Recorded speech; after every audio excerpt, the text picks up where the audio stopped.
With the world before us waiting still, and hearts that need to know, we'll boldly speak the gospel's call, wherever we may go. We have a story, ancient and true, of love that conquers fear, and a light that shines forever bright, for everyone to hear. Share the gospel far and wide, let his love be our guide. From the mountains to the sea, spread the truth that sets us free. In every heart, in every land, let the world come to understand the grace that flows from Calvary. Share the gospel far. What a joy to discuss again tonight God's Word with my dear friend and brother, Brother Josh Loudon. Brother Josh, I welcome you to the show tonight, brother. Greetings. Thank you so much, my brother. It's a pleasure once again to be able to meet with each other and discuss some important things. Yes, it is always a good thing for us to meet up like this and open God's Word so then we can, of course, discuss matters pertaining to the kingdom of God, much more about salvation. How are things there in Ikering, brother? Yeah, no, we are okay. Yeah, Just, uh, just enjoying the cold weather. yeah. And how Tonight are we you there? discuss, yeah, things are okay here, bro. Thank you very much for asking. Yeah, good. Yeah, it's cold as you know. July is feeling like June everywhere. Yes. Yeah, yeah, it is good that we can discuss the word of God, brother. And why don't we start with a prayer? Go for it. Sure. Father, we come before you with grateful hearts as we think of all that you've done for us, Mm, giving salvation freely and showing us the way forward. Father, we ask that you would guide our thoughts, guide our words, mm, what mm, you have us to say, and mm, what you would have us to learn. We mm. pray these things in Jesus' name. Amen. Amen, brother.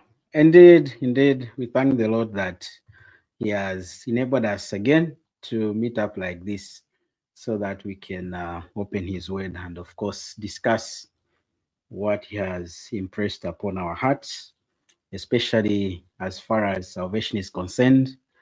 I know it is your desire and my desire as well that we see other people saved, especially the people that we are actually trying to reach out with, of course, the gospel of our Savior, the Lord Jesus Christ, even um, my fellow Zambians, and it is good.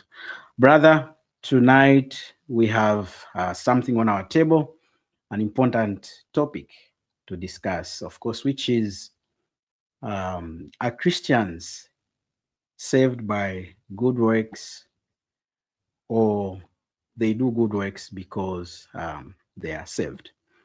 I believe this is one of the most confused, discussion regarding the means by which people get to have, of course, their sins forgiven. There's so much confusion out there regarding the subject of salvation, and especially what people should do in order to be saved. Do you Yeah. think this is something that you feel should be discussed here in Zambia? Are people still confused about this subject in your own experience, brother? Yes, yes, very much. I think there's Yeah. a, a very important, a very big need for Hmm. the scriptures to be Hmm. founded upon to people, because this type of deception, I think, is very widespread. Yeah. Even who don't people who don't go to church, you ask them how Mm-hmm. to be saved, they'll say, "Oh, I think I need to be doing good works." Mm-hmm. These are people who don't even go to church. Yeah. But even those within the church, people who do go to church, Mm-hmm. would say the same thing. And you'll Yeah. find uh, some of these people are misunderstanding scripture, or they Yeah. have just been taught wrongly, or deceived by others. Mm-hmm. Yeah. That is very common, and it really grieves me to see that my fellow Zambians would always want to bribe God. They always try to bribe God, at least with something. You know, they would be holding on to. It could be maybe going to church, praying, and maybe asking for forgiveness from God, whatever it can be. So, what is the most misunderstood verse regarding the aspect of salvation in relation to, of course, works that you have heard here in Zambia? The most misunderstood verse. Mhm. Hmm. What people, maybe what makes people, um, what causes them to think that they have to do good works in order to be saved in Zambia? Hmm. I I'm not sure if it would be a specific verse in general. Hmm.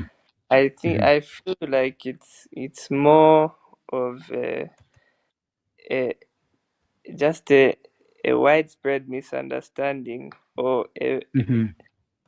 a worldview that Yeah. requires them to trust in their works, Hmm. regardless of what the scripture says. For example, uh, you I was talking with some people, and they were Hmm. saying, "Yeah, we need to do good works to be saved." And you ask Yeah. them to read John chapter 3, verse 16, Hmm. where it says that he who believes has everlasting life and shall not Hmm. perish, but have everlasting life. And you ask them, according to this verse, Hmm. how does someone receive eternal life? After reading the verse, they'll still come back to that idea of good works. You wonder if they've even read the verse properly. Then you ask them to read again. No, but not what you think. What does the scripture say? Oh, it's by believing. Oh, okay. But after reading the verse, you are still trying to trust in your works. Yeah. So It's I terrible. think it's a very deep issue that is very much ingrained in people's hearts, that Hmm. you must do this, you must do as many good works as you can if you want to go to heaven, if you want to have eternal life. Hmm. So, um, in my own opinion and my experience, the verse that you see um, on the screen, James 2:17, is one of the most misunderstood verses in Zambia regarding what James writes to, these, you know, Jewish believers. He talks about the fact that they were not able to show forth the proof of their faith. And then he talks about this thing where he says, thus also faith by itself, if it does not have works, is dead. So Mm-hmm. my fellow Zambians rush to this verse and conclude to say, you see, James is making a case here to say, if you don't have good works, you are not saved. And so we need to unpack this. We need to understand. We need to get to the context and see what was James really trying to say, because we have also Apostle Paul in, of course, Ephesians and in chapter 2, where he talks about how we are saved. And it Mm. says, for by grace you have been saved through faith, and that not of yourselves, it is the gift of God, not of works, lest anyone should boast. So, Mm. Paul and James, for many people, they believe that Paul and James were actually fighting one with another, because Yeah. Paul is talking about, salvation by grace through faith in the Lord Jesus. And then they say, James is saying that you have to do good works. So they are not speaking about one and the same thing. In your own understanding of the context of James chapter 2, of course, we'll be able to see the context to be able to go there. And also the context of Ephesians chapter 2. Do you think Paul and James were pulling each other in terms of how one can get God's salvation? Mm. No, I don't think so. I Mhm, think that they are in agreement.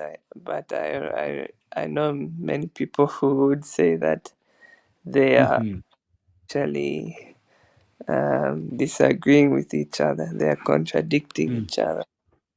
yeah. But the way that they are presenting salvation is different. Paul would present salvation before God, whereas James would present salvation in this passage before men. So, how does your salvation look like before men? Whereas Paul would say, how does your salvation look like before God? Mm, perfect. Yeah.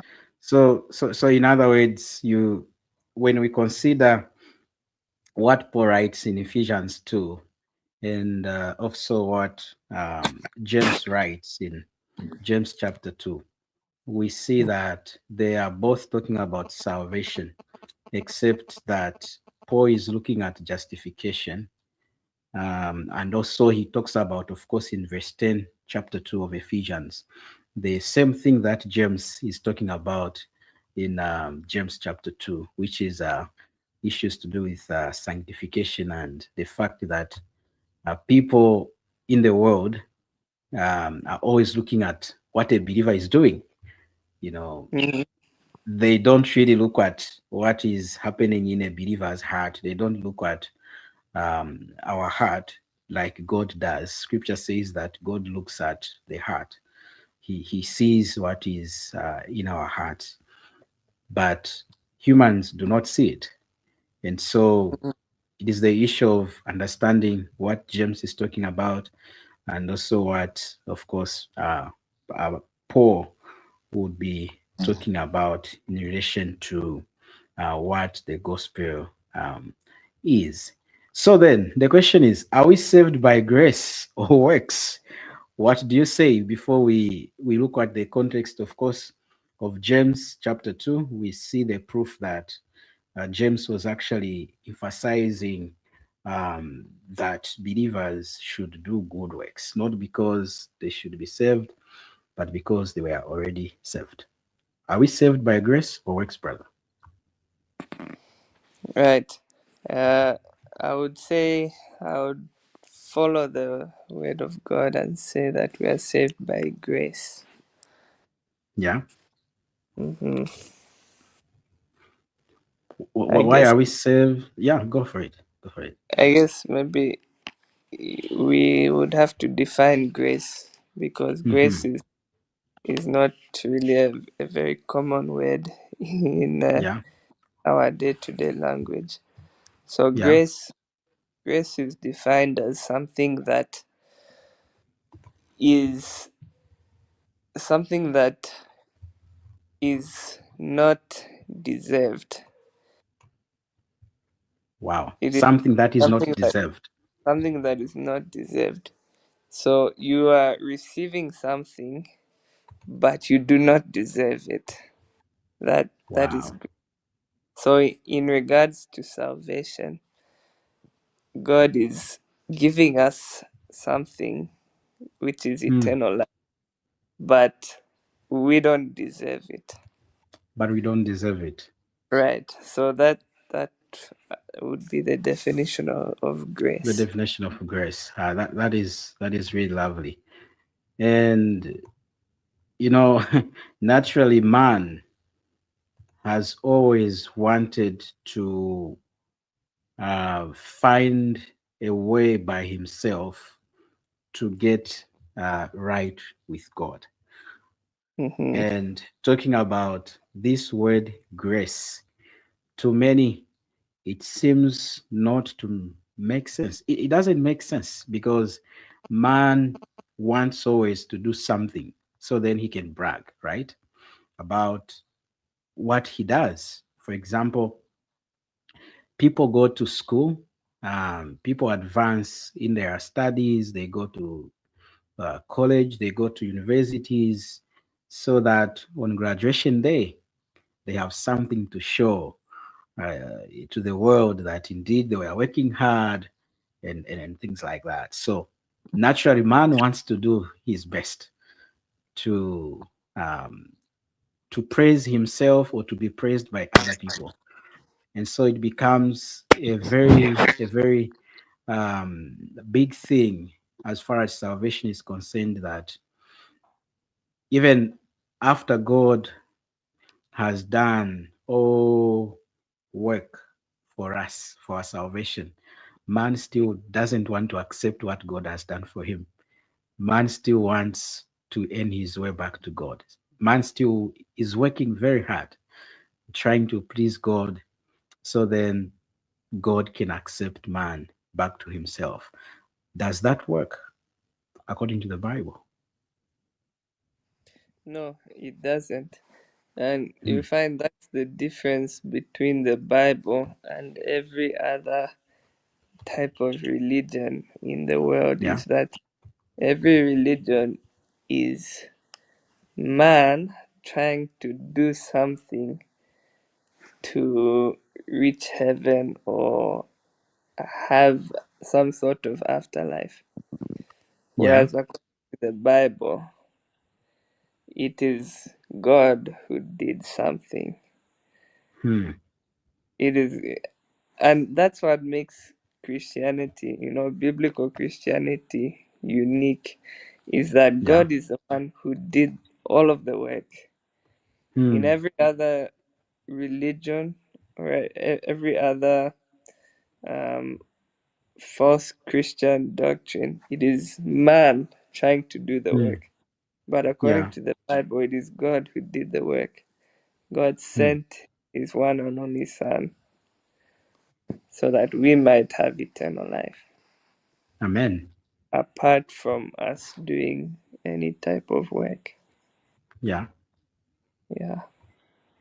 So here we have the Apostle Paul in Ephesians chapter 2, because we need to lay a foundation of what scripture really teaches regarding salvation and the means by which man can actually be justified and receive God's salvation. Here we have Paul writing to the Ephesians, and the Ephesians were already saved at this time when Paul writes to them. But what is so interesting is that before he goes to talk about how they were saved by God's grace, he begins by reminding them of what they were in the first place. he says that, and you hath he quickened, who were dead in trespasses and sins. The Ephesians were wretched sinners like Josh and Wana tonight discussing here. And Paul says they were actually walking according to the course of this world, according to the prince of the world of the air, the spirit that now worketh in the children of disobedience. And then he goes on to now talk about what God did. In verse 4, he makes a distinction, right? He says, but God, who is rich in mercy, for his great love, wherewith he loved us, even when we were dead in sins, hath quickened us together with Christ. By grace you are saved. So you see in verse 4 there a distinction. He's been talking about man, the fact that the Ephesians had fallen short of the glory of God. And now he turns to what God has done. He changes, the language changes, right? The verses before are clearly sounding like, condemnation is coming to people, condemnation is coming to the Ephesians. But then in verse 4, something different, comes up. Paul talks about but God. In English, when do we use the word but? The word but, why is it important in English? It's like Yeah, contrasting the previous exactly. statement with what you're about. Exactly. Yeah. Exactly. So here we have a contrasting statement. But God, you see, who is rich in mercy. That is grace. There we see grace there. God, who is rich in mercy, for his great love, wherewith he loved us. Even when we are dead in sins, hath quickened us together with Christ. By grace you are saved. Man would have loved that this phrase in verse 4 should read as, but man, and not God, right? Uh, But man. But here, scripture says, but God. Salvation, clearly here, Paul is already making a statement. This is about God. It is not about you and I. It is not about what man can do. Man is just a wretched, human being full of sins, and you know mm, God is full of mercy, verse 4 says. And then he goes down, he talks about now in verse 7 that in the ages to come he might show the exceeding riches of his grace in his kindness toward us. How? Through Jesus. Wow. mm, It is not about Josh, it is not about Wana, it is about Christ. God has done something. He has shown us his grace. And this is through Jesus Christ. For by grace you have been saved through faith. And mhm, that not of yourselves, it is the gift of God, not of mm. works, lest any man should boast. Why do you think Paul is saying that salvation is not by works, lest anyone should boast? Brother Josh. Well, if you mentioned this, the context of this passage, it Mm, first started with what you formerly were. You used to mm, be, you know, uh, dead in your sins, in your trespasses and sins. You mm. used to walk according to the world, Yeah, uh, according to the prince of the power of the air, which is the devil himself. He says you used yeah, to walk with the devil, yeah. and and you used to live according to your flesh, the desires of your flesh and of your mind. And then at Mm, the end of verse 3, he calls you children of wrath, a child of wrath. mm, So if you get what you deserve, you said Hmm. it very well. You are expecting condemnation to come. Yeah. Mhm. You're expecting condemnation, and that's the reasonable response. That's Hmm. what most of us would expect to happen to someone, to the person who's being described here, is that they're Hmm. supposed to be condemned and they are supposed to be punished for what they are doing, for the bad things they are doing. And so, if you are trying to rely upon your good works to get you to heaven, just remember that this is where you were. This is actually who you are.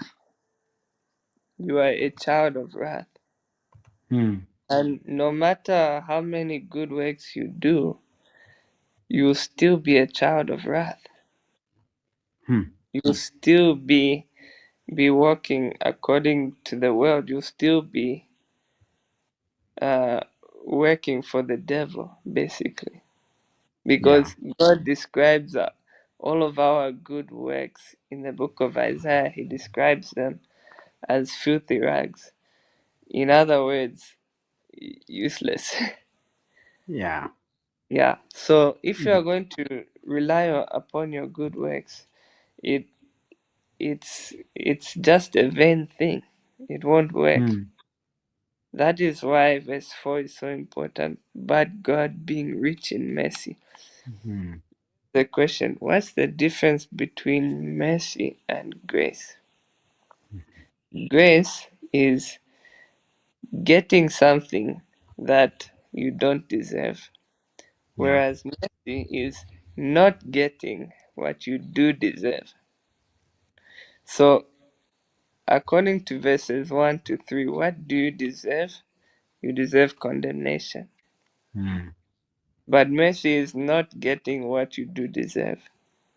Hmm. So, we don't have to be condemned. Why? Because of the mercy of God. So, He combines mercy with grace. Hmm. With grace. Grace is getting something which we do deserve. So, first, we are not getting condemnation. And then after that, we are getting eternal life. We are getting Hmm. salvation, which we don't deserve. Why? Because we are children of wrath, and Hmm. we don't deserve such. We don't deserve to live forever with the Lord. Amen. That's why it's so important to make a distinction between salvation by grace and salvation by works. Yeah. Yeah. Maybe before we come to James chapter 2, because we need to also help our viewers see that yes, indeed, salvation is by God's grace through faith in the Lord Jesus, and they Mm-hmm. have to understand the fact that salvation is in phases. We have justification, which happens first when one believes in the Lord Jesus Christ, and then follows sanctification. And in sanctification, a believer does works, also, which proves to the world, to the non-believers, that a person has been saved. But a believer does not depend on the work they do for the assurance of their salvation. A believer depends on what Christ has done. And in sanctification, we do understand that there is also, you know, failing to do what is right.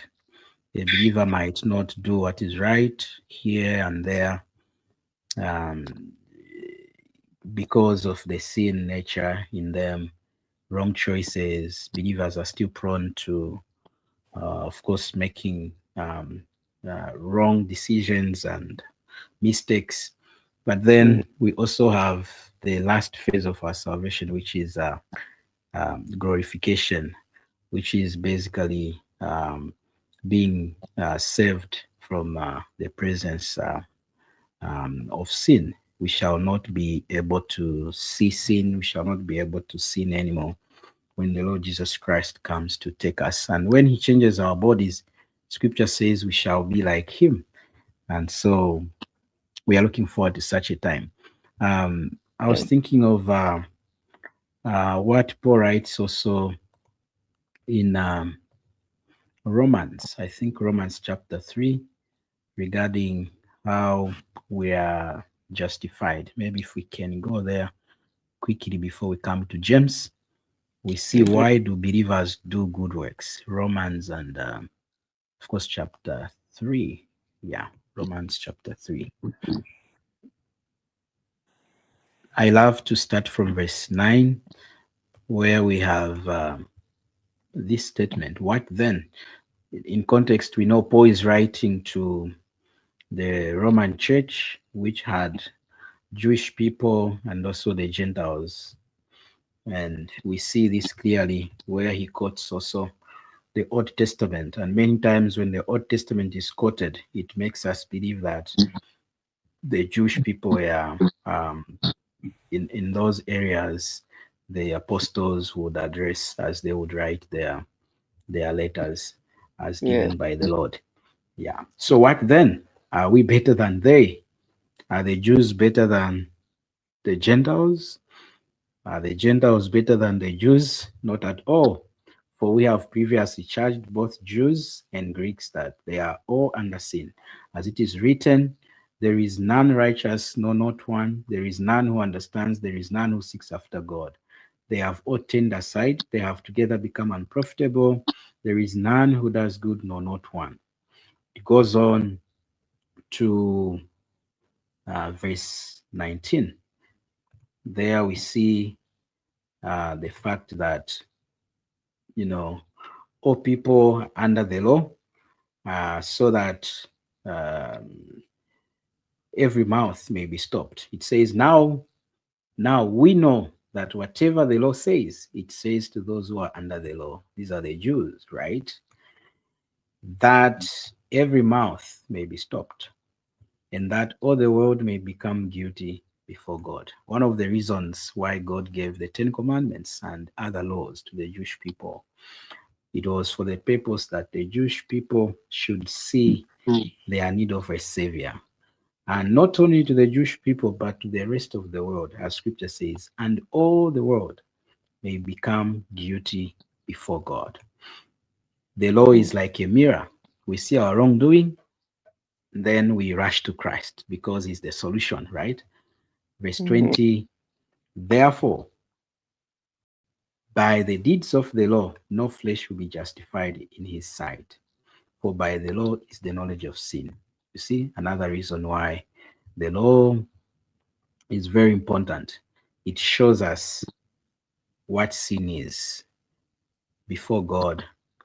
How does God define sin? How does God look at sin? So with the law, we can be able to see and we'll be able to understand what sin is. Then now, the area of interest. But now, again, we have but. The word still comes, right? A contrast is being made. We have seen the condemnation in the verses before. We are all sinners. Proof is what we have said with our own mouths, what we have said with our own lips, what we have thought about with our own brains, minds, hearts, everything. Here there is proof we have done wrong things. Now, a contrast is made in verse 21. But now, the righteousness of God, apart from the law, is revealed, being witnessed by the law and the prophets. How has God revealed his righteousness? This is a good question. 22 tells us, even the righteousness of God through faith in Jesus Christ. This is what we are talking about when you said that when you were doing outreach, you spoke to somebody, you pointed them to John chapter 3, verse 16. They couldn't see the only means by which we can have our sins forgiven, or rather have our, have our God the way by which we can have um, our sins forgiven and then be justified by God. Yeah, in other words, even when in verse 16 of John chapter 3, it's clear, whosoever believes. And Yes. that word believe in Greek is pistuo, which Yes. simply means to rely, to trust, to depend on. And here in verse 22, we see the righteousness of God through faith. And this word here is pistis, which literally means the same as pistuo, to believe, to rely, to trust. Mm. It is sad. It is sad that people can't see what Scripture says regarding how we can be saved. Why do you think many people, including Zambians, um, still find it hard to take the Bible for what it says, and they are always trying to change it? Is it lack of teaching, proper Well, teaching? Oh, I think it's human nature mm-hmm, to want to do something in order to get something. Like, mm-hmm. for example, it's not just in Zambia. In fact, it's all over the world Yeah. where, okay, you recognize that you've done something wrong. People are able to recognize that. But for a gift to be given freely, Mm-hmm, it it goes against human nature. Human nature would say, I have to work for this. I have to work to get something. But mm-hmm, as we know from the Bible, human nature is flawed. Human mm, nature is full of sin. And so we can't trust human nature. We have to trust God's nature. Um, and so it's it's difficult. Sometimes I think it's difficult for people to accept uh, that salvation can come easily and freely by just having faith in the Lord Jesus Christ apart from works, you know, apart from works, by as a mm. gift. I guess the idea of a gift of salvation is not really understood, and I think it also has it's also because of bad teaching and the influence of the devil, Mm. um, you know, using all of this confusion of many different denominations in order to get false teaching Mm. into people's hearts in order to keep them away from heaven. Yeah. Yeah, and one of the easiest Verse. ways to keep people away from heaven is just to insert a little bit of falsehood amongst all Mm. the truth. You can believe in Jesus, you can believe in God, you can uh, go to church, you know, these are great things, but you just insert a little bit of falsehood, Yeah. like you have to work for your salvation. Mm-hmm. And just like that, you've kept someone out of heaven. It's true. Because, as we know, if you are relying on your works, if you are relying on yourself, if you are relying on anything apart from or anything other than the Lord Jesus, Mm. you you cannot enter heaven. Mm. Yeah, Amen. And yeah, and that is the truth. That is the truth. Because we are trying to bribe God, like I always say, yeah, or we are trying to tell God indirectly that He hasn't done enough for us. Exactly. So we Yeah, need to help Him. we think that the work of Christ is somehow not good enough. It's Mm, insufficient. We think yeah, that maybe Christ has done 50%. We yeah, also have to do 50%. Or Christ has exactly. done 99%. We have to do one. Hmm. But I like, if we can just continue in Romans chapter 3, Yeah, verse 23. For all have sinned and fall short of the glory of God. You, hmm, me, everyone on this earth. That is our condition, like we read in Ephesians chapter 2, verse 1 to 3. We yeah, are children of wrath, all have sinned. But verse 24, being justified how? As a gift by his yeah, grace through the yeah. redemption is in Christ Jesus.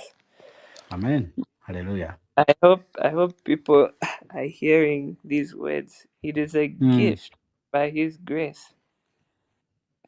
If and you cannot work for a gift. The mm, moment you try to work for a gift, that's when it ceases to be a gift. It is now a mm, payment. yeah. It is now a payment. It's no longer a gift. So if salvation is by a gift, if it's given as a gift, it means there is nothing that you can do to get that gift. It's just to Mm, receive it. mm, Because the moment you try to add something, it's like God is paying you. mm. But that's not what we read in scripture. No. Yeah, it's so saddening to see many people trying to bring a curse upon themselves, as Paul would warn the the Galatians. Says, if anyone comes to you presenting another gospel other than what God had revealed to them, and what the brethren, the poor and others would um, share, you know, to these people at Galatia, Scripture says, let them be accursed. It is so Mm-hmm. sad that people have ended up, creating their own salvation equations. One of them being this one we are seeing here right now, which is supposed by many as, the best equation of faith plus works. Um, they think when they put their faith in Christ and do their good works, such as going to church, tithing, helping the needy, and all sorts of good works, they think that is when they get to have salvation. But do you think if a person is believing that Jesus paid for their sins, but they also believe that going to church, stopping some sinful habits such as fornicating, insulting, disobeying parents, going to church, and all those things that are good, they believe that they have to do good works, like our friends, the Catholics, they say grace must cooperate with works, They say Mm-hmm. it in a very complicated way that if you are not careful, you might take Catholics for being Christians, but Yes. they don't really mean what we are seeing in the scriptures. So if a person is believing in Jesus, that is 90% or maybe 50%, and then the works they are doing, they give themselves maybe 10% to make 100, or maybe 20 to make 100. Do you Mm-hmm. think such a one is saved according to the Bible? No, they are not. According to the Bible, it's the one who believes. Maybe we can just look at Romans chapter 4, Mm-hmm. verse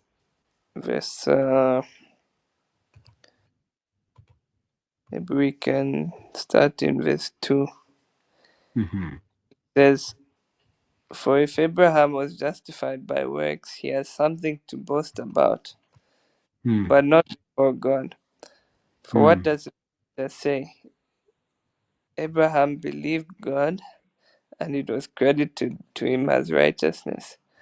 Now, Mm. verse 4 and 5, it says, "Now to the one who works, his wage is not credited as a favor, but what is due."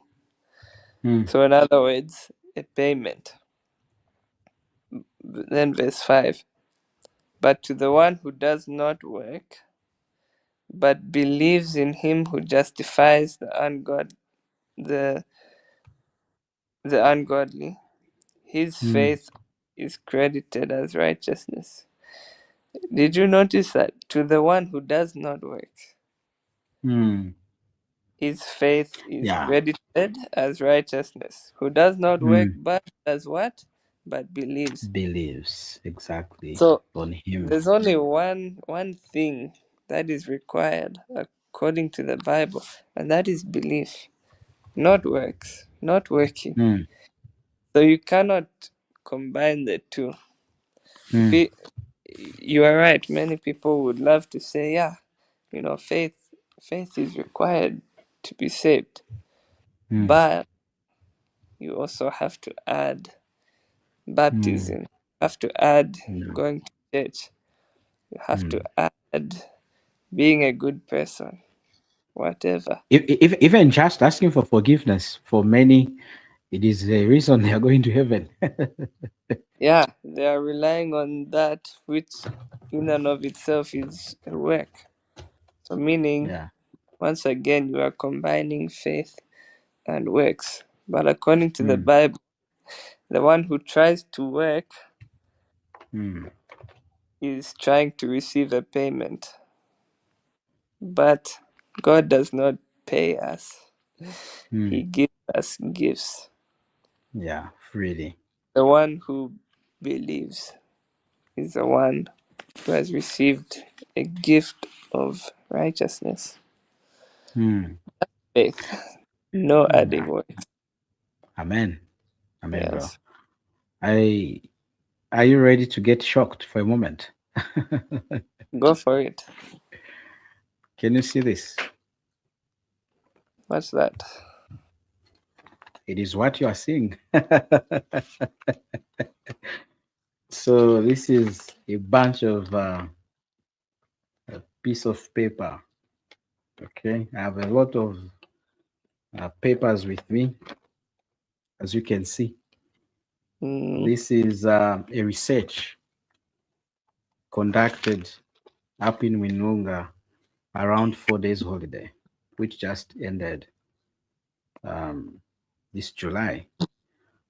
So we're up at Nyang'ombe. So we had the privilege of preaching to the young people there. But before we could preach, we decided to understand the people we are dealing with. So we had to ask them 3 questions about mm, salvation to see what they thought about the proper way of getting saved. So I'm going to read some of the things which they said because the questions were formulated in a critical way, like to make them think, at the same time expose what they were relying on to get to heaven, of course.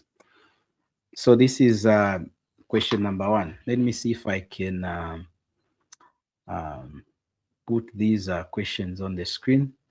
So then our viewers can also try to answer these questions for themselves. Let's see if I can do that.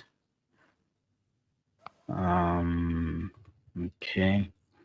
Yeah. So it was really sad, bro, because we are speaking to nearly 200 young souls coming from different schools in Winyulunga district. And I would say 97, 98 of those pupils who attended the camp at Nyang'ombe were trusting in themselves. They were trusting their works to get to heaven. The most prominent work is what you are going to hear tonight, which is, maybe I should ask you, what do you think? What are you expecting when I said the most prominent work? Probably asking for forgiveness. You got it. You got it, bro. Yeah. Yeah, you got it right. Let's see if I can show that. Mm, anyways, next time I'll need to. Okay, I'll show my screen here, and then see if I can open this one. Yeah, this one. Yeah, so it was really sad, bro, to see my own natives of Minunga failing to see the importance of what Christ has done for us. And Satan really has done a good job in deceiving many. And it's so interesting to see how he has managed to sell his deception to the young souls. Mm. At the same time, it is saddening because we are the future generation, right? We are the Yes. future leaders. But then he has managed to convince us, young people, that we can earn our way back to God. Yes. What do you think about that? As I'm trying to put up these questions here, what do you think? Yeah. You're right. It is very saddening because the thing I find actually most sad about it is that there is, when someone tries to rely upon good works in order to get to heaven, there is Yeah. no assurance that you have salvation. There is no Mm, assurance of eternal life yeah. because you have to ask yourself, okay, how many good works do I have to do? Mm-hmm. And there's no answer to that question. Mm-hmm. Do I have to do do I have to just not do bad works? Well, in that case you've already failed because everyone is a sinner. Mm, Okay, maybe I just have to go to church. Maybe I just have to ask forgiveness. mm, Um, how do you know that's enough? How do you know that you are doing enough good works? The answer is you don't. And so there is no assurance that you have salvation. You mm, cannot know. I asked this one man when I was in the US. mm, I asked him, would you like to know for sure that you have eternal life? mm, And you know what he answered me? He answered, I guess we'll find out when I die.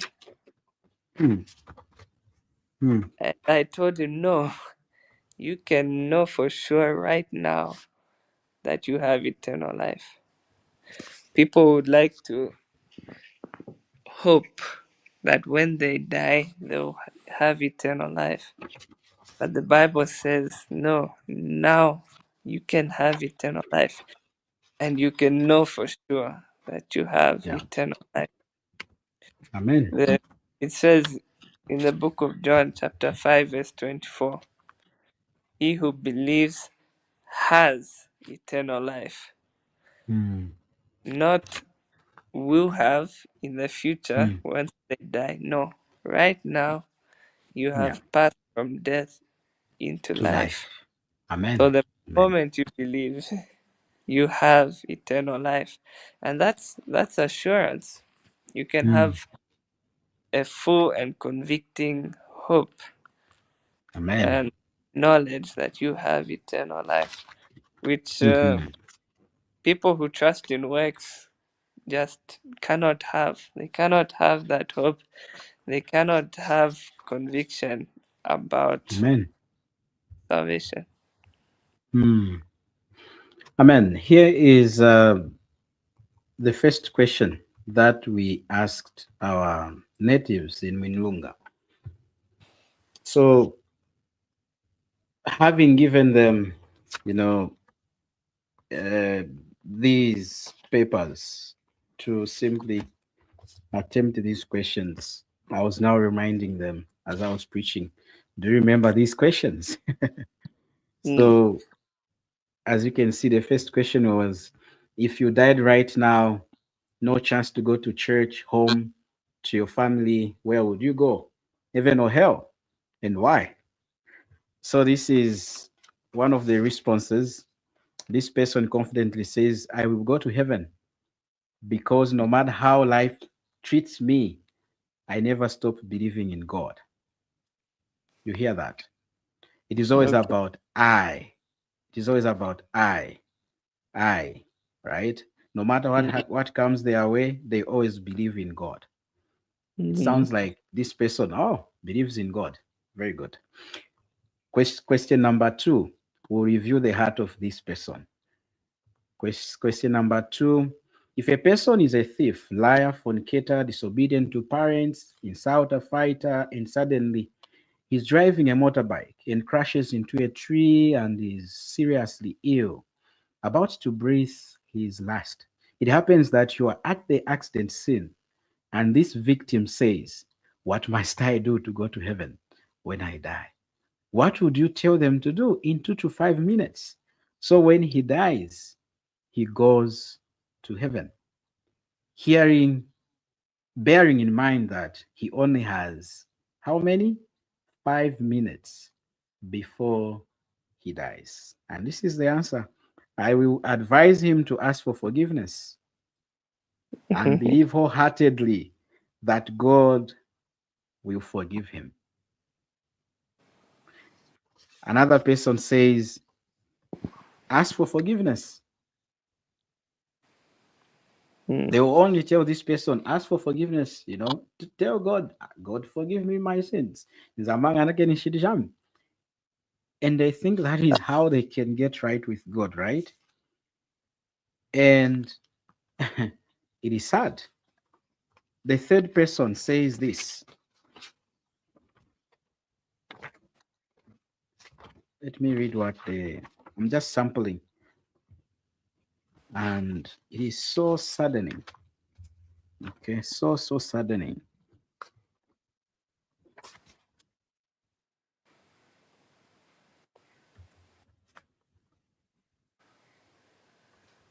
Mm. So another person answering question number one. This person said to heaven. He says they would go to heaven because they were doing good things.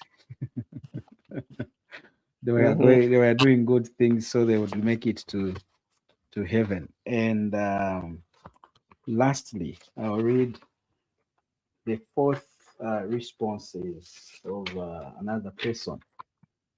Okay. Um, Not this one, maybe this one. Yeah. So this person says um, they would tell them to ask God for forgiveness. They would just say, God, forgive my sins. Um, you know, that is it. Or Mm-hmm. Jesus, have mercy on me, a sinner. Yeah. So these are some of the responses we got in Winlunga. And honestly, my heart was bleeding. And I was speaking to my natives, right, up in Winlunga.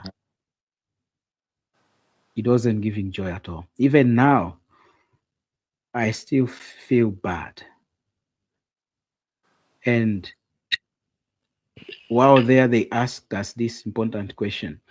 Having understood the gospel, they said, are there people in Zambia who are also gospel minded, going out, preaching the gospel you are preaching? Mm-hmm. Because they were honest, because they were like, we feel this is the first time we are hearing that we can be saved by faith alone in Jesus Christ. What we have always known is that you have to do good works. You have to go to church where there are elderly people, the elders of the church, and say, God, I'm sorry. You ask for forgiveness. You ask forgiveness, and then you go to heaven. And these are some of the things people are bribing God with to go to heaven: church attendance, prayer, asking forgiveness, stopping certain sinful habits, helping the needy, tithing, working with white missionaries for some people, as long as they are moving with a person like Josh in the car. Yeah. you know, you Yeah. know, and you laughed. Wow. Do you know why some people in Africa or in Zambia believe that working with missionaries would give them um, um, an opportunity to enter heaven? The reason is very simple. There are Zambians and Africans who have been deceived by Satan, that they tend to think that white people are second from God. they They're close to God. exactly closer to God than we blacks. Yeah. You see that? So they even say, "What up? You are saying, what about the Jesus film? Do you see black people there?" Mm. So to them, your color um, can cause one to enter heaven because they are moving with you, but that is not what Scripture says. Living on a mission station, there are some people. There could be some people in Zambia where we have many mission stations. People think, oh, as long as I live on a mission station where there are Bible studies, where there are Mm-hmm. white people, all these things, I'll make it to heaven. No. Mm-hmm. Singing church in church choir, being part of church groups, singing songs, attending mass like the Catholics. If you attend mass, you'll be saved. If you don't, no. Going to a Catholic priest, which they call in Lunda Chirapilo, to confess your sins, then Mm-hmm. the priest can speak to God on your behalf. Sponsoring students, Zambia, a Christian nation, one of the um, most crucial thing that we can talk about. Zambia, a Christian nation. People think, oh, Zambia is a Christian nation, so I'll go to heaven Yeah. because the second Zambia. Republican, yeah, Yeah. the second Republican president declared Zambia a Christian nation, so we are going to go to heaven. We are Yeah. Zambians. Yeah. You go to social media, somebody passes away, Zambians will be the ones telling this person who has died, rest in peace. Everyone, rest in peace. You Mm-hmm. see? And lastly, church leaders. They say you go to church where there are leaders to ask forgiveness. If there are leaders in the church, you go to ask for forgiveness, you'll be saved because the elders are there. Mm-hmm. It is not about Christ, it's about the presence of the elderly people, the elders in the church. And some they will say, oh, 10 commandments, keep the commandments, you'll make it to heaven. Going through that list, what do you say? Yeah, many of these things are trying to bribe God, Mm. because each of these things, according to Romans chapter 4, verse 4, this is like a payment. I Mm. like that word, a bribe. Yeah. It's like a bribe. Yeah. Yeah, because you are saying, uh, I am doing this for you. Therefore, Yeah. you are telling God, I am doing this for you. Therefore, you have to let me Mm. in that, Yeah. which is a bribe, you Mm. know? It's like you It are is. physically giving him money. It's Mm-hmm. the same as giving him money in order to get to heaven. It's like you are buying salvation, Mm. which which which cannot work. Mm. Yeah. Which is true. And I pray that many Zambians would develop this habit of always referring to what scripture says.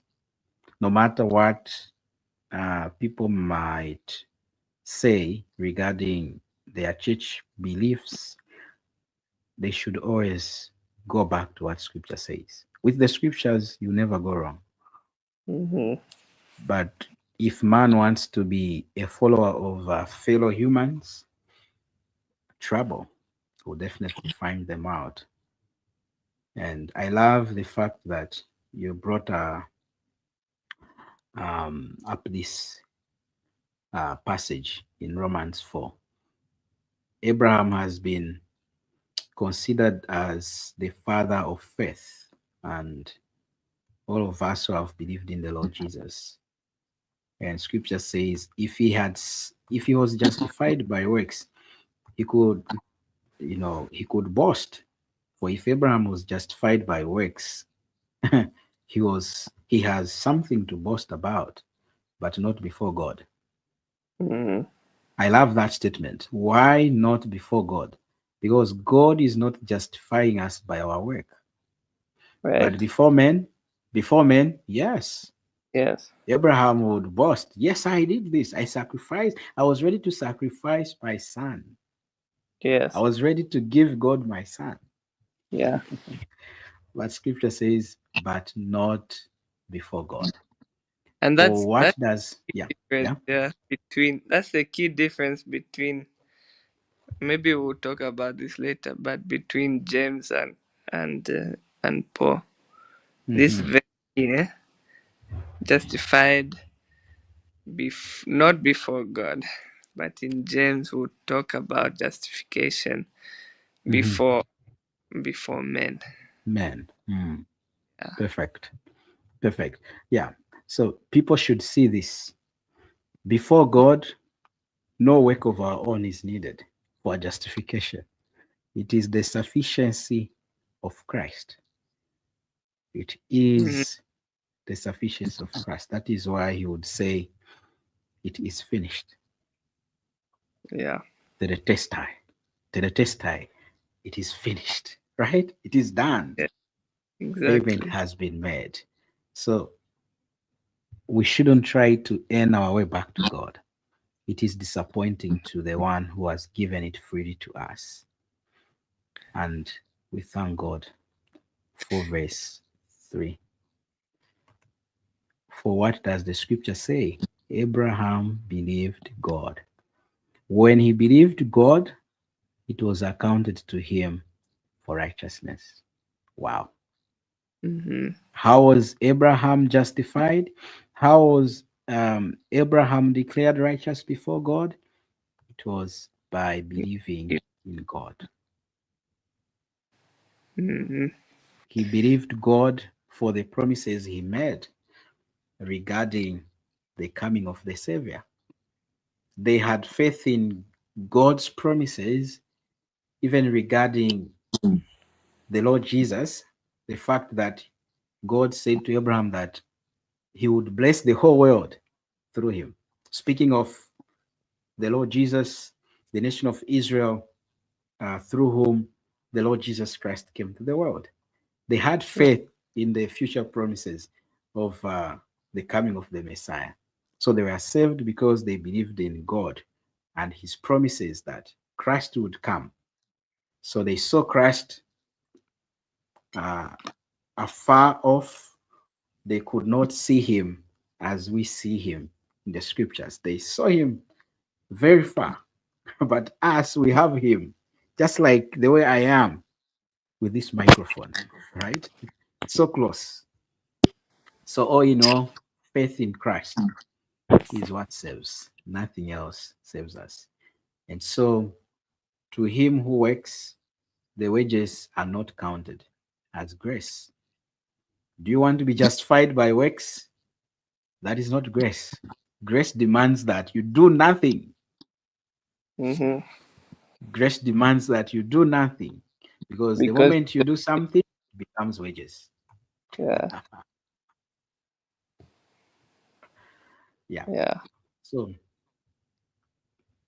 maybe we can jump to James so yes, that we don't forget. We that's can good. jump to James chapter 2. We see the context there. What is Mhm. James talking about? James chapter 2. We'll start from verse 1. Of course, people rush to verse 17. Which this one, they say, thus also faith by itself, if it does not have works, is dead. So now they're Mm, saying, if it doesn't produce works, they are never saved. Is right. this the point that James is making? Let's go. James is writing, we know from chapter 1 that James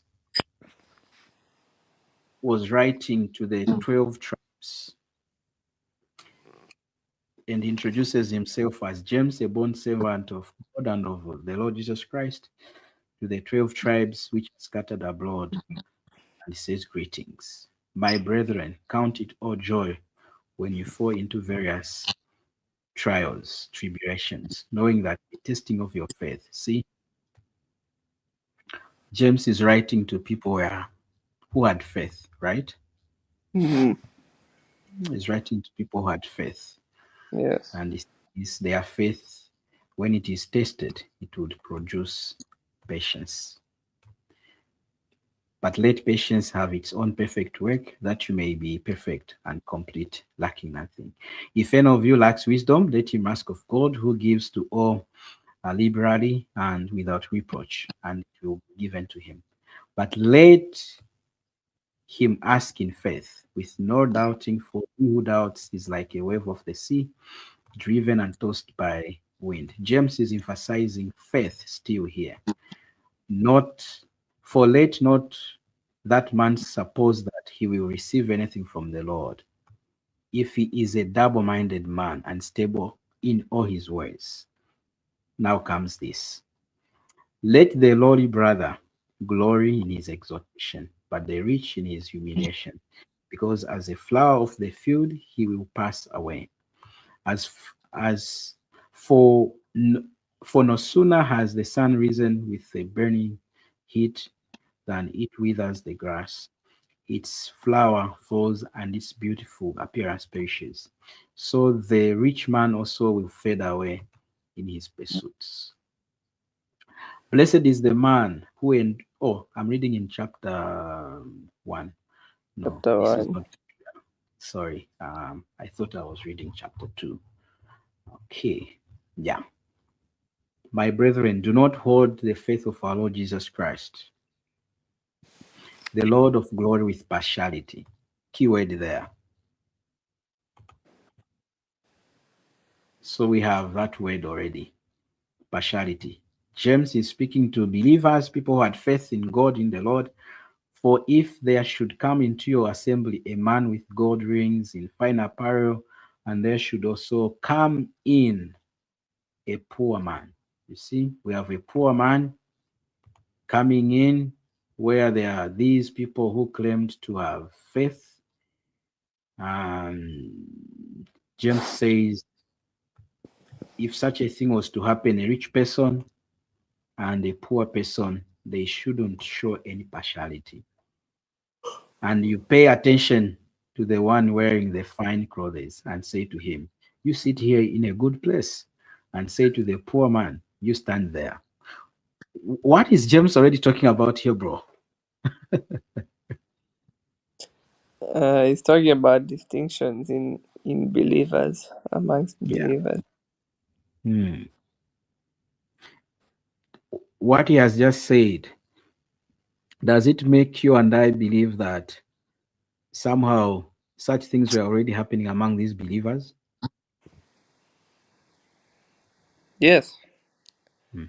yeah, yeah. Yeah. It seems like he's speaking of Yeah. situations, and it even happens now. Also, He does. He yeah, does. He does. Sadly.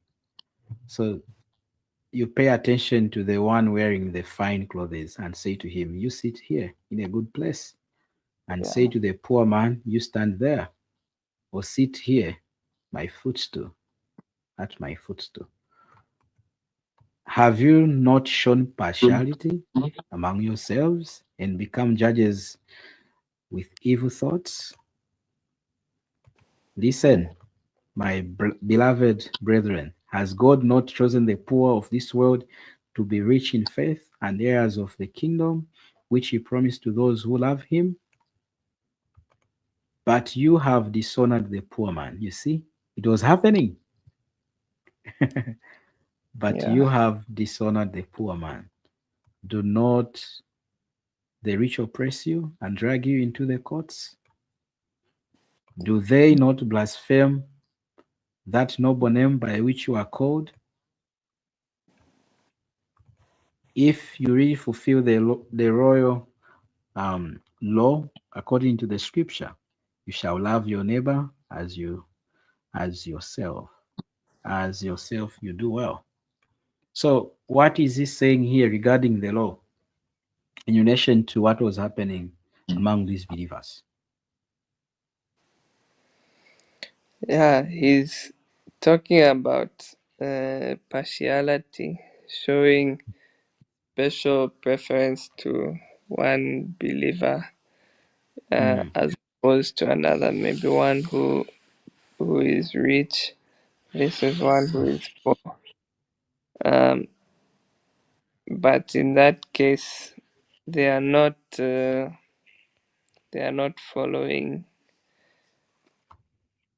what they should. They are not following the law where it says you shall love your neighbor as yourself. Hmm. And then verse 10 it says, "For whoever keeps the whole law Hmm. and yet stumbles in one point, he has Hmm. become guilty of all." And those Hmm. who show partiality, they are they are guilty before the law Yeah. because they have sinned. Amen. Amen. So these believers were breaking the law of Christ, which is love your neighbor as you love yourself, Hmm. right? And that is not to be seen among believers. That is God's will. He wants us to be good to all people equally, no making distinctions, no partiality should be shown as far as believers are concerned and how we treat one another. And he says, "But if you show partiality, you commit sin." Verse 9, "and are convicted by the law as transgressors." These are believers. "For whoever shall keep the whole law, but yet stumble in one point, he is guilty of all. For he who said, 'Do not commit adultery,' also said, 'Do not murder.' Now, if you do not commit adultery, but you do murder, you have become a transgressor of the law.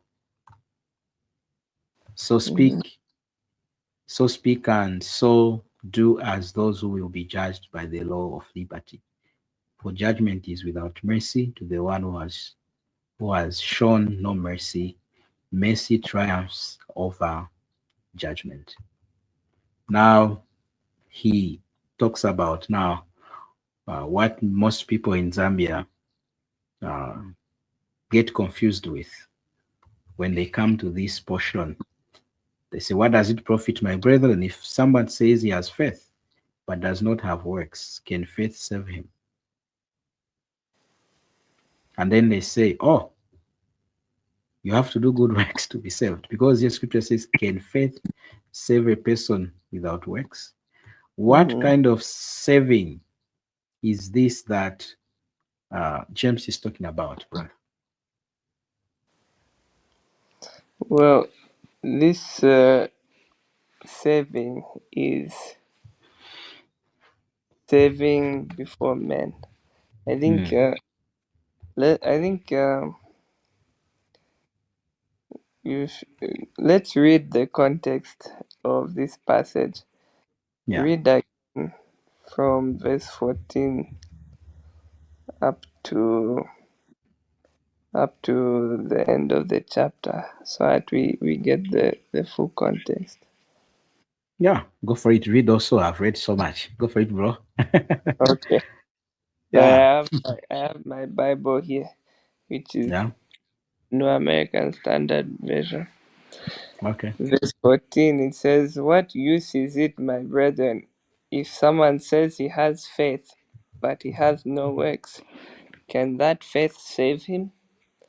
If Mm, a brother or sister is without clothing and in need of daily food, and one of you says to them, 'Go in peace, be warmed and filled,' and yet you do not give them what is necessary for their body, what use is that? Even so, faith, if it has no works, is dead, being by itself. But someone may well say, 'You have faith, and I have works. Show me your mm, faith without the works, and I will show you my faith by my works.'" mm-hmm. That's a key verse. Verse Yeah. 19. "You believe that God is one. You do well. The demons also believe and shudder. But are you willing to recognize, you foolish fellow, that faith without works is useless? Mm, Was not Abraham our father justified by works when he offered up Isaac his son on the altar? yeah. You see that faith was working with his works, and as a result of the works, faith was perfected. Mm-hmm. And the scripture was fulfilled, which says, 'And Abraham believed God, and it was reckoned to him as righteousness, and he was called the friend of God.' You Mm, see that a man is justified by works and not by faith alone. mm-hmm. In the same way, was not Rahab the harlot also justified by works when she received the messengers and sent them out by another way? For just as the body without the spirit is dead, so also faith without works is dead." So that's the context of this passage. Amen. You are right. People would love to say that. You see, you cannot have you cannot be saved by faith alone. You have to do works. Mm, But they fail to recognize that the difference between uh, saved before whom? Saved before men or saved before God? So mm, from this passage, let me ask you, my brother, yeah. is it talking about being saved or justified in the eyes of men, or is it talking about being saved or justified in the eyes of God? Good question, bro. You see, I want to appreciate God for the enlightenment that He has given us in being able to distinguish between God's way of justifying us and man's way of justifying another person. Sure. So God justifies us, as scripture has already said to us. We dwelt so much on Romans chapter 3 And there we saw the fact that we are justified by faith. Romans Right. 5 1, Romans 8 1, they tell us how we are justified. We are justified by faith. Having been justified, therefore, by faith, we have peace with God, Mm-hmm. through our Lord Jesus Christ. So here, James is talking about how these believers were living already, that is before the world. All right. The world always Yes. looks at our action. Our actions. Yes. Yeah. So the world always is looking at our action. So here, James is talking about, can it save you if you go to people who are not saved, right? Like I love verse 15.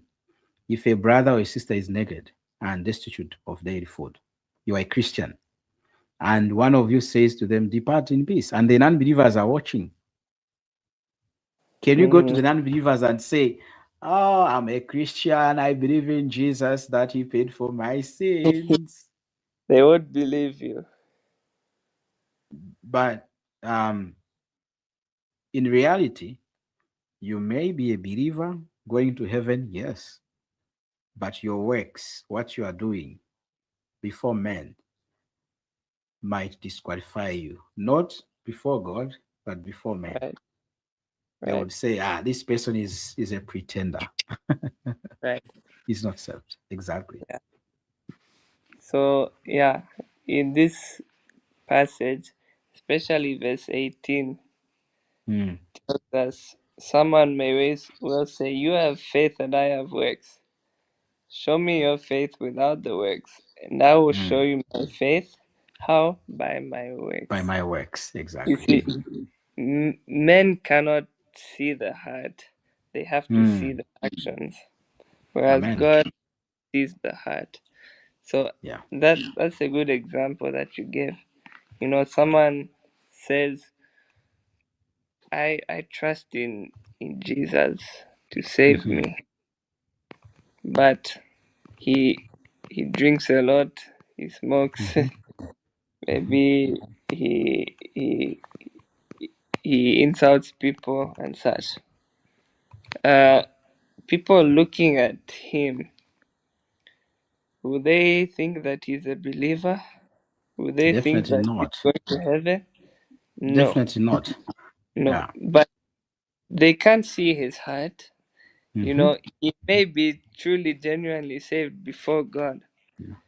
but before men, no, he's not saved. Hmm. Yeah, but before God, yeah, okay, he may be saved. So Yeah. in this passage, it's talking about men looking at your faith, and James Mm. says that when people see your faith, if it has no works, it's dead, it's They say useless. it is So your useless. your Exactly. faith is useless. Why do you even have Yeah. this faith if it's Hmm. not going to Yeah. produce works? You are a liar. You are not a Christian. Yeah. Yeah. So But people would yeah. like to judge by someone's actions Hmm. whether they are saved, and that's the point of James. The point is that if you have faith, works must accompany your faith as well. Yeah. That's true. And by those works, other people will be able to tell that you are a Christian. Hmm. But before God, as we know from the writings of Paul, before God, you are not saved before God by Mm. your work, but rather by faith alone. Amen. Yeah. Correct, bro. And this is how I've always looked at James 2 and the verses that we have talked about. I've always looked at the two ways by which we are justified. Um, by before God, it happens by His grace through faith in Christ alone, and then before men, which happens through sanctification. They look Mm-hmm. at the proof, which verse 18 is demanding. Um, I'll show you my faith by my good works. And here is a point that people must note. We are saved to do good works. The good works we do is not the reason we are saved. Right. People must know that we are saved to do good works, because this is what we see in Ephesians 2 verse 10. Paul having talked about how we are justified, saved by God's grace through faith in the Lord Jesus, he um, goes on to verse 10, and he says, "For we are his workmanship, created in Christ Jesus for good works, which God prepared beforehand that we should walk in them." Right? God Right. had a plan in mind, and in his mind, he saw a believer walking in that path full of good works. So that is how God has purposed the believer's walk. There should be good works following a believer. And these good works naturally come from that salvation, and they will result later on in rewards or loss of rewards. If a person is a believer and they are not doing good works, scripture tells us that their works will be burned up, right? They will suffer loss. Right. They will not receive a reward. That is First Corinthians and chapter 3. Chapter And 3. so, yeah, people must understand that we are saved by God's grace before God through faith in the Lord Jesus Christ. We are not saved by what we do. Therefore, we are here to um, strongly say that our salvation equation is this one. We are saved by grace through faith plus zero work of our own. That alone results in justification before God. And when we are justified before God, the fact that we have been justified and God has declared us righteous, he can now change our hearts to do good works. So naturally, justification will produce good works, as we can see here, such as baptism. A person who has believed in the Lord Jesus would want to be baptized to obey their Lord. Such as praying, a believer begins to pray to their God, their Lord, and hating sin. So a believer sins less. A believer desires now not to sin more. They want their life to show forth their faith to the world. They want to sin less. A believer doesn't have the joy of continuing in sin. Though sin can deceitfully convince someone to live like an unsaved person, but that is not the will of the Lord.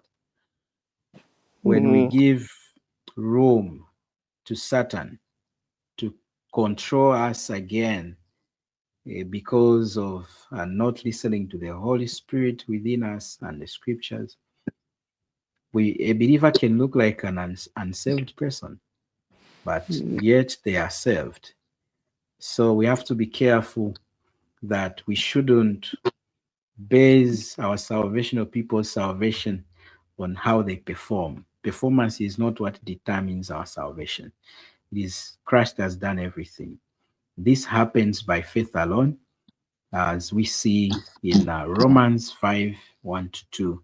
Therefore, having been justified by faith, we have peace with God through our Lord Jesus Christ, through whom also we have access by faith into this grace in which we stand and rejoice in the hope of the glory of God. For in it the righteousness of God is revealed from faith to faith, as it is written, the just shall live by faith alone. This is Romans 1, verse 17. Why? Because somebody over 2,000 years ago when he was rejected on the cross, before he would breathe his last, he would cry out with a loud voice, "It is finished." John 19, and this is verse 31. Mm-hmm. Can we guess who that person is? Jesus, Lord Jesus. Yeah. the Lord Jesus. And he said, excuse me, he said, "It is finished." What did he mean, bro, when he said it is finished? The work is finished. The work of salvation is finished. Yeah, Meaning perfect. there's no more work to be done, Yeah. whether by him or by you or I. Mhm. Perfect. The work is done. We do not need to add anything to Yeah. accomplish for him to accomplish salvation. Amen. Mm-hmm.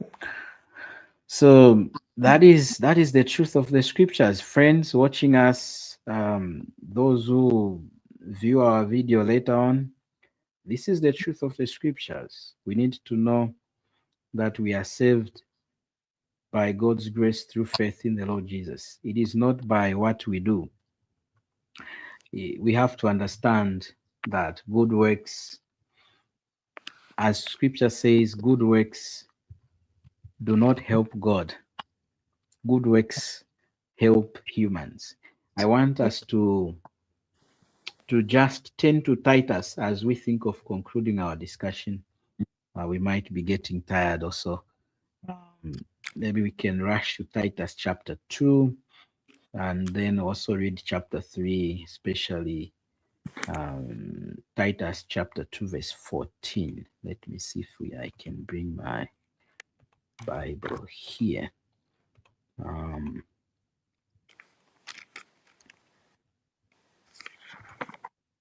yeah, Titus.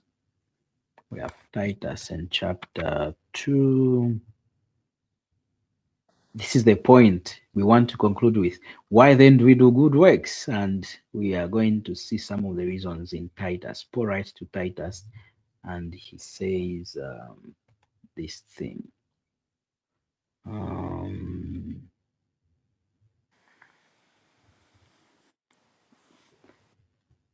Okay. So verse 14, what does it say? Verse 14 there. Starting from verse 13, looking for the blessed hope and the glorious appearing of our great God and Savior Jesus Christ, who gave himself for us that he might redeem us from every lawless deed and purify for himself his own special people, so that we can sit and watch each other? No, zealous for good works. Yeah. And he says, "Speak these things, exhort and rebuke with all authority. Let no one despise you." He tells Titus to tell the believers at Crete to simply do good works. And then the question we are asking Paul is, why good works? Why should we do good works? Chapter 3, verse 8 answers for us. This is a faith saying, and these things I want you to affirm constantly. What does the word constantly mean in English? All the time. All the time. Perfect. All the time. Tell the believers all the time that those who have believed in God, the believers in Jesus, should be careful to maintain. Look at that word there. What is to maintain? To keep up Yeah. with, to To continue keep doing doing. Exactly. To keep mm, doing. To maintain what? Bad works? No. good works. Good works. Why? These things are good and profitable Men. to God. Does God need our good works? No. No, We He doesn't cannot need our bribe good works. God with our good works. Amen. Yeah. We cannot bribe God with our good works. It is Yeah. good to do good works, but we don't do good works so we can be saved. We do good works because we have been saved in the first place. Anything Mhm. that you'd like to say, brother, as we think of calling it a night? Yeah, maybe we can just read Yeah, in First Corinthians chapter 9. yeah. I read this recently and I found it very, very convicting about what a believer is supposed to do. Mm-hmm. Uh, First Corinthians chapter 9 Mm-hmm. and 16. Mm-hmm.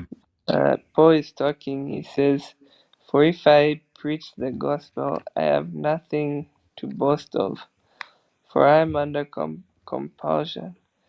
For What woe verse are is..." you reading, bro? Sorry, I want to put it here. Or First Corinthians chapter 9 verse 16. 9:16. Yes. Hmm. For if I preach the gospel, I have something to boast of. Um, for I am under compulsion. For woe is me if I do not preach the gospel. Woe is me if I do not preach the gospel. Hmm. As a believer, Hmm. it is our job, it is our duty to do a good Yeah. work in the sense of preaching the gospel. Woe is me if I do not preach the gospel. Hmm. And then later on in verse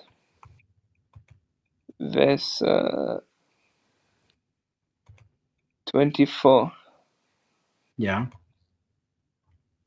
he says, "Do you not know that those who run in a race all run, but only one receives the prize?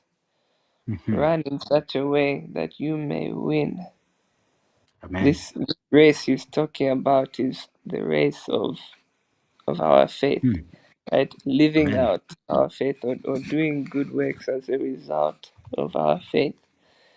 Yeah. Verse 25, everyone who competes in games exercises self control in all things. They do it to receive a perishable wreath, but we an imperishable. Therefore, I run in such a way, not without aim. I box in such a way, not as beating the air. Verse 27, but I discipline my body and make it my slave, so that after I have preached to others, I myself will not be disqualified. He Amen. talks about disciplining his body Hmm. in order to do good works, to preach Hmm. the gospel to others. Yeah. Paul's life was all about preaching the gospel. Hmm. So let me just encourage, it was an encouragement to me, and I Yeah. think it can be an encouragement to any believer who's listening. Let's not waste time. Let's not Hmm. waste time about in these things of the world. Let's focus on the race and discipline our bodies. Let's realize that we are in a race and we need to win. Hmm. So let us discipline and train our bodies in order to be able to do the good works of God, to preach the Hmm. gospel. Amen. And we can apply that to what Paul said to ourselves: woe is me if Yeah. I do not preach the gospel. Hmm. Yeah. Hmm. For any Amen. unbeliever who might be hearing this, maybe you haven't trusted in the Lord Jesus Christ alone. Maybe you are still relying on your works. Again, you are wasting time. You are Hmm. wasting time trusting in your church to save you. Yeah. You are wasting time trusting in that time you asked for forgiveness. Don't waste time, my friend. Trust in Amen. the Lord Jesus Christ alone, and let go of your reliance upon good works, your reliance upon your church or your pastor. Let go of those things and grab onto the Lord Jesus Christ alone. Amen. Amen. Amen. Mhm. Amen. Amen. Amen. Yeah, that is true. To our viewers, I can see we have people following us. Do you have any questions? We can allow you in the studio. You can come live and ask your question. You can see I'm posting a link in the chat box here. So you can, I'm going to show it here on the screen. Can you see this? So if you intend to ask a question, you can just click on this link. The other way is you can call me on WhatsApp if you have my contact, 097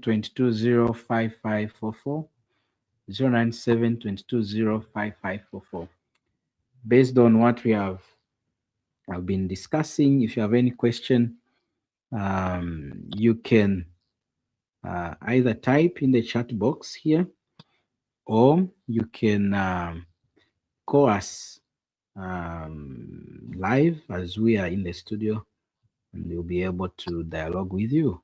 Any question that you may have, feel free to ask. We are here.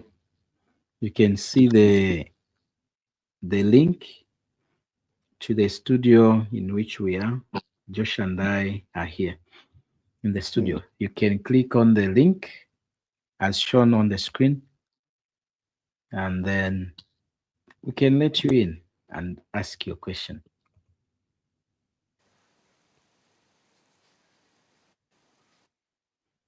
Any questions, please? As we are waiting for a possible question, we can do this. I think while we wait for people to type a question, let me Yeah, ask you a question, my brother. go for it. Um, in your experience, when Mhm. you try to converse with people who want to trust in their works, what Yeah, have you found to be effective in telling them um, about trusting in the Lord Jesus Christ alone? Uh, how do you normally go about witnessing to such a person who's trusting in their works, and yeah, to get them to forsake that and trust only in the Lord Jesus Christ? How do you do it? yeah. Thank you, bro. Like you and I have been discussing for a long time, what I have found to be the most, or maybe one of the most effective ways, is of course what you have already mentioned: dialoguing with people. Okay. Like uh, many people have the idea of okay, allowing one person to talk all the time. They don't want to be I get that. engaged in a conversation, right? Because that is what church is all about. You go to church, a pastor will stand up in church, give a message, whether it is a good message or a bad message. Amen. People go away. Yeah. So Yeah. what I find to be most effective is engaging people in the conversation with me, asking them questions. Follow-up questions are very important. In Mm. Zambia, as a Zambian, I'm very happy. I'm very proud to be a Zambian, and I love to talk to my fellow Zambians about my faith in the Lord Jesus Christ. And honestly, talking to my fellow Zambians, has made me realize that many people in Zambia are still unsaved. Mm. So, follow up questions, such as, you know, I've met people who would say, when I heard the message about Christ, I did believe in Christ. Then I would ask them, how did it happen? So Mm. then they would go on to say, okay, it was in church. This person talked about Christ and things like that, whatever. So maybe they were invited to go to the front, to the pulpit, and repeat a prayer after this person called a pastor or whatsoever, whatever this person would be.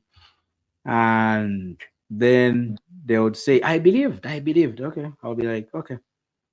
So what if you believed in Christ, but you never asked for forgiveness? Would you be saved still? Then they would say, no, no, no. There is no way I would be saved if I didn't ask for forgiveness. You hear that? Right.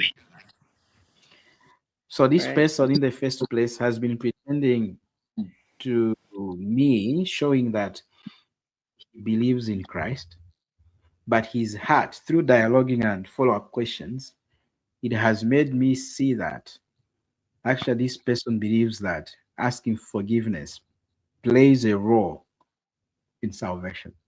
Mm. You see that? Yeah. The most prominent thing is asking forgiveness, of course, and also the thing of going to church. I Yeah. ask them, if a person believes in Jesus today, they don't go to church, they die. Can they go to heaven? No, no, no, no. Why? Because they didn't go to church. Yeah. Look at that. Yeah. John 3:16 doesn't say that for God so loved the world, he gave his only begotten Son, that whosoever believes in him and goes to church Mm. shall be saved, should be saved. No, it says whosoever believes in him, in his Son Jesus. Scripture says whosoever believes in Jesus should be saved. Faith alone in Christ is what saves. But most people in Zambia, they want to do good works, asking forgiveness, going to church, praying, stopping certain sinful habits. They think that is how they can go to heaven. Even when it is good, yes, to go to church. And I always tell people, I ask them, according to the Bible, who should go to church? They say everyone, but that is not true. In the book of Acts, it was not everyone who met with the apostles for the teaching of God's word. It No. was the saved Li- people. Yeah. The unsaved were followed. The Yeah. believers would go out finding the unbelievers, preaching to them. When they would believe, then they would be added to the group. That is what we see in the book of Acts. But today, church has become for everyone because we are lazy, a lazy generation, Mm. and we have missionaries in Zambia, everywhere in the world, that are lazy. They want to do things their way and not the way of the scripture. Let's call people to ourselves, right? Let's set Right. up churches, buildings, so that we call them, they come to church. You hear them, they even say, you should invite your friends to come to church tomorrow. But I stay with my friend. Why can't you encourage me to say, as you go home, preach the gospel to your friends at home? Right. Yeah, so that is what I would say. Follow up questions, very important.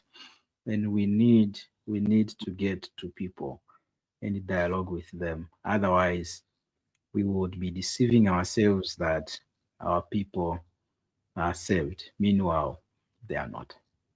Mm. What are your thoughts regarding that? Yeah. That's true. Uh, concerning preaching the gospel, I feel like so many. Sundays we're just wasting our time. Mhm. It sort of sounds bad to say this, but we are wasting our time preaching the gospel in the assembly. You will find that perhaps we are preaching the gospel to believers already. Now, Mhm. I understand the argument that there may be non-believers in in church. Okay, you can go and find them, Mm. but we like to preach the gospel in church and then say that we are reaching the lost when Yeah. in fact we are just wasting our time instead of going out and finding them where they are. But you know, growing up here in Zambia Mm. and conversing with people here,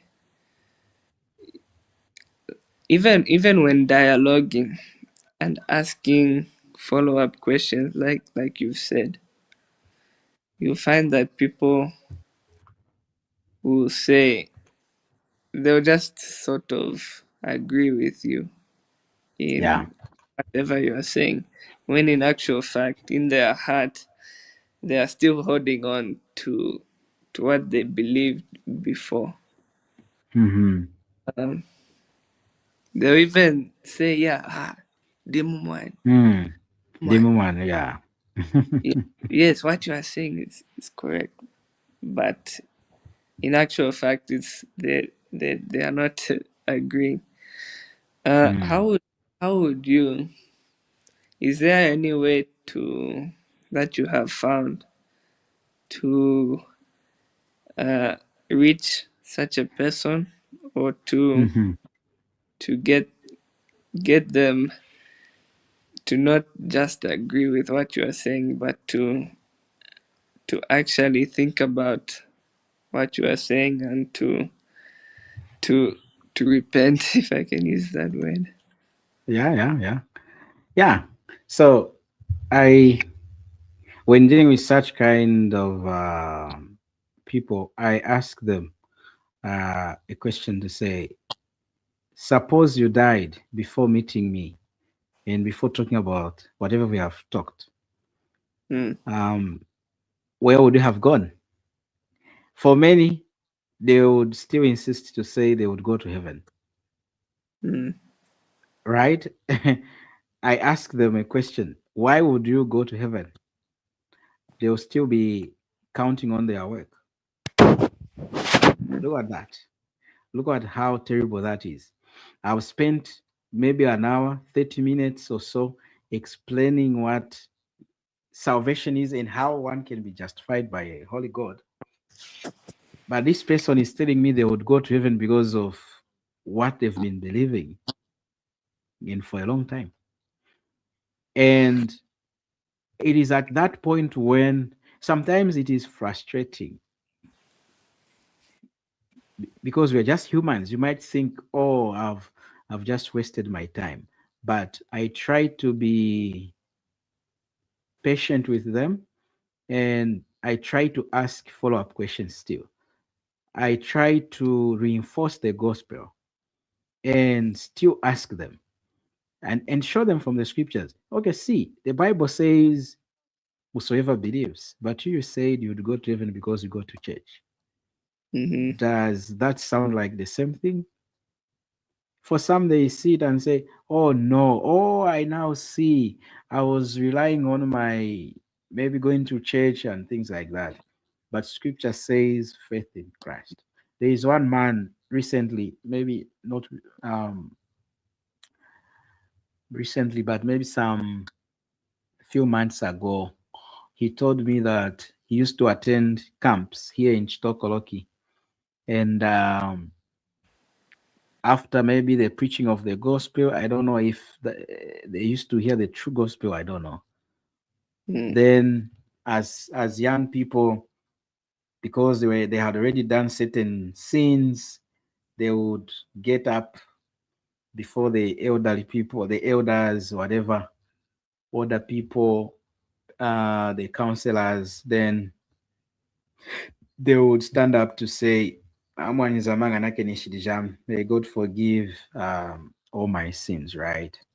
And then a list would be compiled, then the names would be brought now forth to the elders of a local church, specifically the one on the mission here. And then when they would be brought to the elders would only tell them to be coming for meetings. They wouldn't even ask them follow-up questions to see if whether or not they were saved genuinely. So they would be telling them to stop certain sinful habits and things like that. So they would try their best not to sin.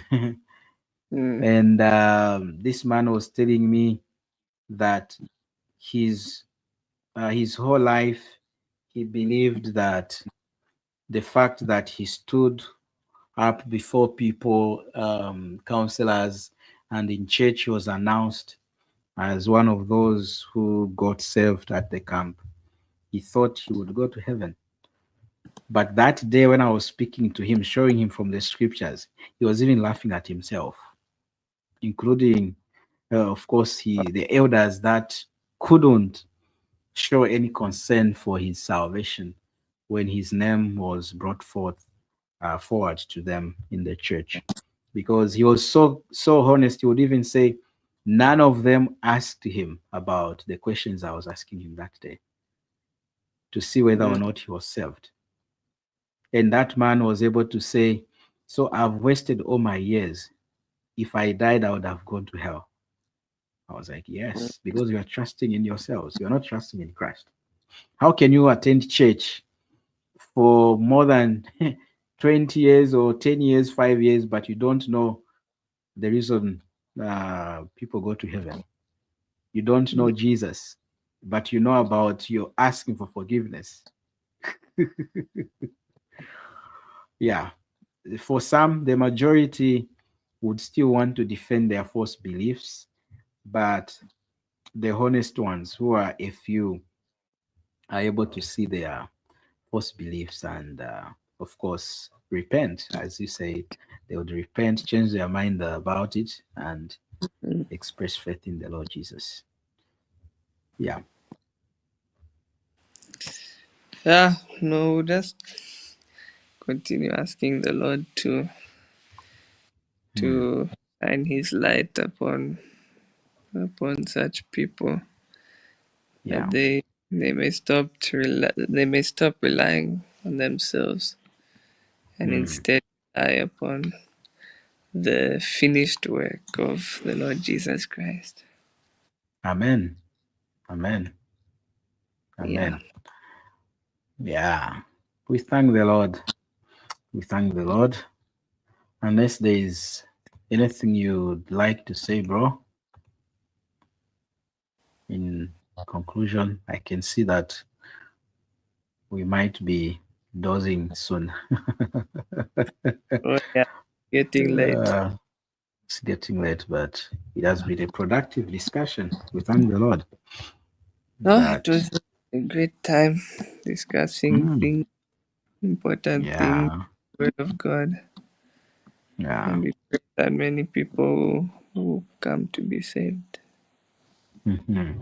Amen. Amen, bro. In case people would want to speak to you, Josh, how can they reach you? How would you like them to contact you and have a dialogue with you? Maybe they would want to talk to you privately. They would like to talk to me privately. Um, Yeah. how can they reach you? Yeah, you can message or call me on WhatsApp 0777 656 423. Say that That's again. 0777 0777 656 423. 656 423, right? That's my number. Um if you are interested in other biblical online content, you can subscribe to our YouTube Yeah, channel, which is yeah, called Two Boys and the Bible, where we have yeah, other biblical content on that YouTube page as well. yeah. Amen. For those who would like to get in touch with Josh or myself, you can send us a message. You can save our contacts here. The first one is for Josh Loudon, and then the second one is mine. Like Josh has said, if you want to learn more, to see to it that you grow in your faith, you can subscribe to both YouTube channels, one of them being the one we are live on, and the other one is Two Boys and the Bible. Let me see if I can just show it here for those who may want to know how it looks like. Two Boys and the Bible. Two Boys and a Bible. And the Bible. Okay. Let's see if I can get it here. Two Boys and the Bible.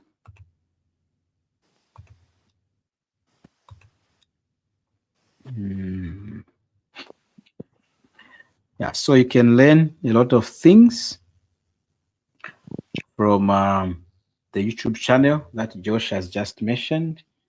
Two Boys and the Bible. This is a channel run by Josh and his brother Nathan, our brother Nathan Loudon. I can't seem to find it. Where is it? Where is it hiding? Two Boys and the Bible. Two Boys and the Bible.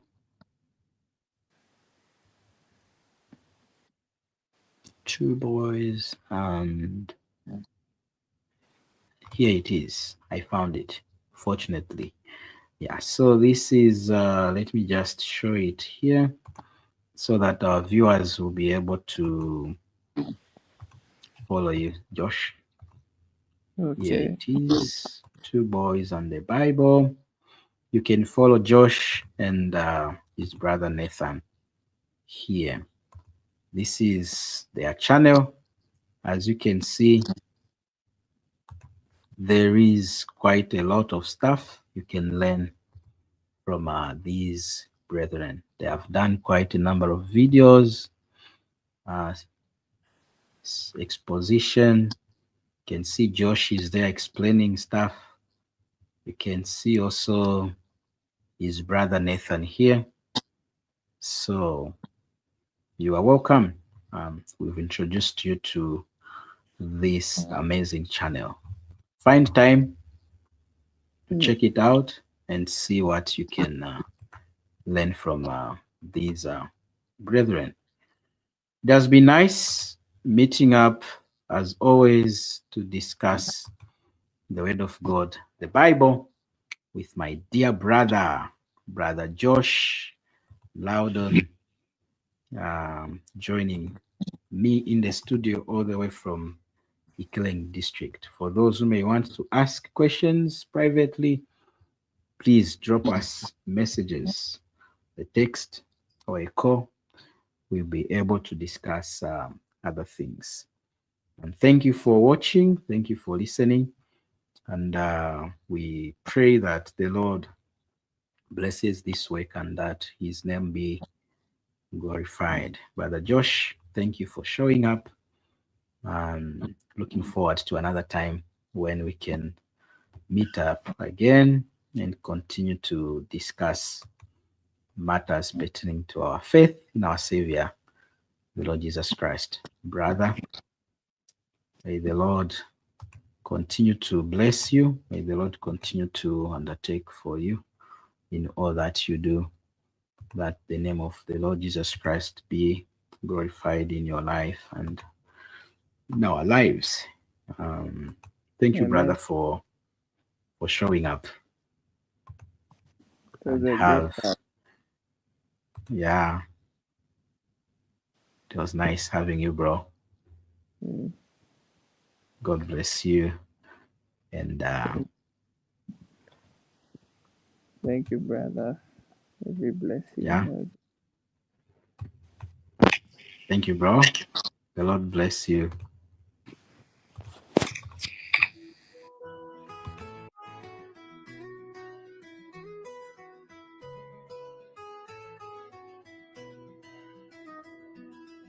Ami Paulo ndungu ya mbala ya Yesu Kristu antambikilini kalikapostolu angambwili na kungunjika kunsangu ya iwahi ya nzambi yakaniniide inzambi na watu profwetu twindi munyikanda ya zila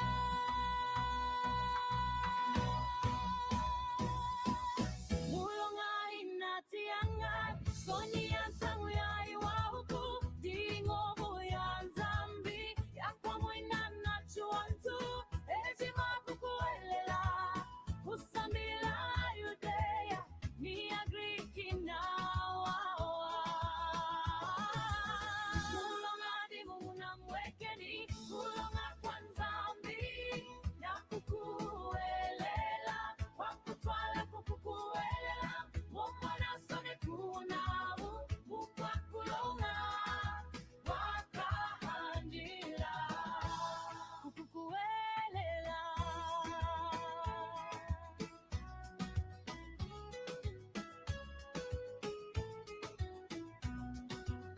yakumulumbulula mwanindi wawalikili kumutangawa wa Davidi chakumuzimba atene nuna udi